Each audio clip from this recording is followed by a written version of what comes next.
All right, it's time now for the dish, and today we are serving up one of our favorite summer splurges, lobster rolls. Oh, so good. Treat yourself. As Oyster House in Center City gets ready to celebrate 50 years, we learn the secrets to their #1 seller. I slid into the kitchen during a very busy lunch hour to help make one of the tens of dozens of New England-style lobster rolls flying off the line. We are going to make our New England style lobster roll with you guys today. One of my favorites, summer classic. At Oyster House on Sansom Street, it's the best seller, no matter the season. We keep it really simple. You want the lobster meat to really shine in it. All it takes is a few good ingredients. We have fresh lobster meat that comes straight from Maine. We have a mixture of mayo, celery, salt, lemon juice, and black pepper. And just mix tenderly. You don't want to break it up too much. Do not break it up. You can tell this is the good lobster. This is the good stuff.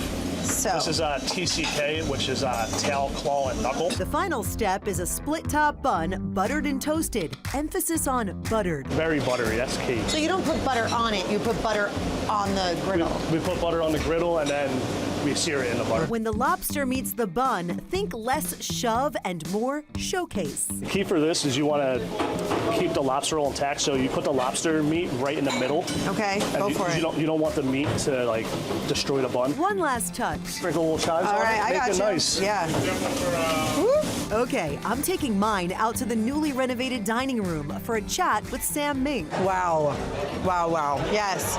Succulent, decadent, All of it. lobster roll happy. Mink is the third generation in what's become a Philadelphia oyster empire. My dad opened up in May of 1976, 3 months after I was born, and so next year we'll be celebrating 50 years. Me and the restaurant, we're the same age. Mink's grandfather owned another seafood spot a block away. All of these oyster plates on the wall, all of this art is my grandfather's art from the 50s and 60s, so I carry on his legacy here at Oyster House. In their oyster theater in the round, you'll find a familiar face. Hi, Kiki. Celebrity shucker Gary McCready. Each oyster has a story, right? So we try to give that story from farmer to the guest, right? As we're shucking the oysters. And Gary is happy to share the stage. Ready, 1, 2, 3, push. Okay.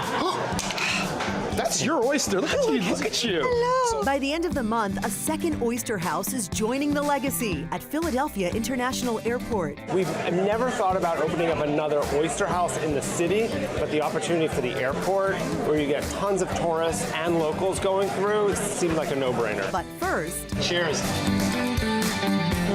we can't let Gary's hard work just sit here. That's a good oyster. That's a nice oyster. Shucking an oyster is harder than it looks. Gary shucks about 1,000 a day. He's such a star. It's almost like he has his own little stage there, theater in the round. I loved how proud of yourself you were when you shucked that oyster. I've never done it, but I like oysters. Well, because they're expensive, I didn't want to ruin it. You shuck them, I'll eat them. Okay, or I had to eat my own, so it was like, I worked really hard on this.